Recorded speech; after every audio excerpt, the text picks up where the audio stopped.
Friends, video start చేసే ముందు ఈ వీడియోను లైక్ చేయండి. అదేవిధంగా జెన్యూన్ అండ్ లేటెస్ట్ వీడియోస్ కోసం మన ఛానల్ని సబ్స్క్రైబ్ చేయండి. అదేవిధంగా బెల్ ఐకాన్ ట్యాప్ చేయండి. మీకు ఆల్ నోటిఫికేషన్ వస్తుంది. ఆల్ పైన ట్యాప్ చేయండి. Hi friends, welcome back to our channel. So friends, మనకు కంప్లీట్గా రుణమాఫీకి సంబంధించి మరొక అప్డేట్ రావడం జరిగింది.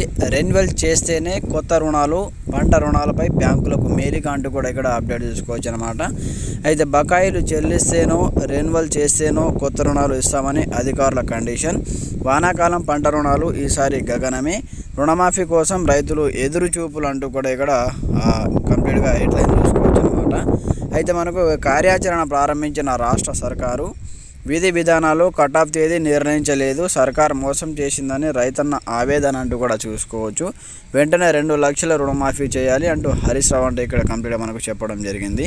అయితే మనకు కంప్లీట్గా మేము అధికారంలోకి రాగానే డిసెంబర్ 9వ తేదీన 2 లక్షల రూపాయలను కంప్లీట్గా రుణమాఫీ చేస్తామని చెప్పారు. రైతులంతా బ్యాంకులకు వెళ్ళి రుణాలు తెచ్చుకోండి. ఇది ఎన్నికల ప్రచారంలో రైతులకు రేవంత్ రెడ్డి ఇచ్చిన హామీ. రేవంత్ రెడ్డి ఆశించిన విధంగా డిసెంబర్ 3న కాంగ్రెస్ అధికారంలోకి వచ్చింది. కానీ డిసెంబర్ 9న రైతుల రుణం మాత్రం మాఫీ కాలేదు. డిసెంబర్ 9 దాటిపోయి 4 నెలలు అవుతున్నది. ప్రభుత్వం రుణమాఫీకి సంబంధించిన నిర్దిష్ట చర్యలేవి తీసుకోకపోవడంతో బాకీలు చెల్లించాలంటూ రైతులకు బ్యాంకులు నోటీసులు ఇస్తున్నాయి. కాంగ్రెస్ హామీలు నమ్మి ఓట్లు వేసిన రైతులు మాత్రం బ్యాంకుల్లో అప్పు దొరకని పరిస్థితి ఎదుర్కొంటున్నారంటూ చూసుకోవచ్చు. మరో 2 నెలల్లో వానాకాలం సీజన్ ప్రారంభం కానున్న నేపథ్యంలో కొత్త రుణాలు ఇవ్వడానికి బ్యాంకులు అయితే మనకు కంప్లీట్గా మేలిక పెడుతున్నాయి అంటూ కూడా చూసుకోవచ్చు. పాత రుణాలు చెల్లిస్తే లేదా రెన్యువల్ చేస్తేనే కొత్త రుణాలు ఇస్తామని షరతులు పెడుతున్నాయి. ఇప్పటి వరకు కొత్త రుణాలు ఇచ్చేదే లేదని తెగేసి చెప్తున్నాయి. దీంతో ఈ వానాకాలం సీజన్కు పంట రుణాలు లభించడం కష్టమనే అభిప్రాయాలు వ్యక్తమవుతున్నాయి. పాత రుణాలు చెల్లిస్తేనే కొత్త రుణాలు ఇవ్వడానికి అవకాశం ఉంటుందని, లేని పక్షంలో ఇవ్వలేమని ఒక బ్యాంకు అధికారి కంప్లీట్గా మనకైతే చెప్పడం జరిగిందంటూ కూడా ఇక్కడ చూసుకోవచ్చు. ఇప్పటికే 2024-25 సంవత్సరానికి బ్యాంకులతో కలిసి నాబార్డ్ రుణ ప్రణాళికను విడుదల చేసింది. ఇందులో పంట రుణాలకు 81,478 కోట్లు, టర్మ్ లోన్స్కి సంబంధించి 27,664 కోట్లు కేటాయించిందంటూ కూడా ఇక్కడ చూసుకోవచ్చు అన్నమాట. అయితే రైతుల ఎదురుచూపులు. రుణమాఫీ కోసం రైతులు ఆశగా ఎదురు చూస్తున్నారు. సాగునీళ్లు లేక పంటలు ఎండిపోతున్న ప్రస్తుతం తరుణంలో తక్షణమే 2 లక్షల రుణాన్ని మాఫీ చేస్తే ఎంతో కొంత ఉపశమనం లభిస్తుందని భావిస్తున్నారు.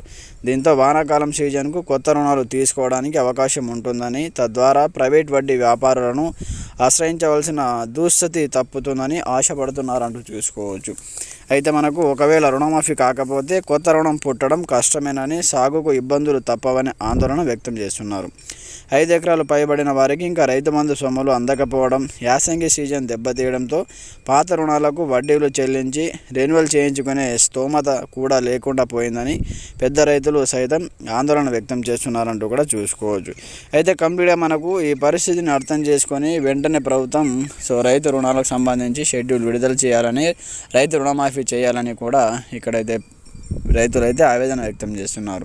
కంప్లీట్గా ప్రభుత్వం అయితే పాత రుణాలు చెల్లిస్తేనే కొత్త రుణాలు ఇస్తామంటూ కూడా చెప్పడం జరిగింది. అయితే అలాగే రైతు బంధుకు సంబంధించి కూడా మనకు చాలామందికి రైతు బంధు డబ్బులు కూడా ఇంకా పడని పరిస్థితి. 4 నెలలైనా ఇప్పటిదాకా పడని పరిస్థితి. ఇంతకుముందు గత ప్రభుత్వంలో మనకు వారం రోజులు వితిన్ 10 డేస్లో కంప్లీట్గా ప్రతి ఒక్క రైతు ఖాతాలో డబ్బులు జమ అయ్యేవి. కానీ ఇప్పుడైతే 4 నెలలు గడుస్తున్న 4 ఎకరాల వారికి 5 ఎకరాల వారికి ఇంకా డబ్బులు పడని పరిస్థితి. ఈ విధంగా అయితే ఉందన్నమాట.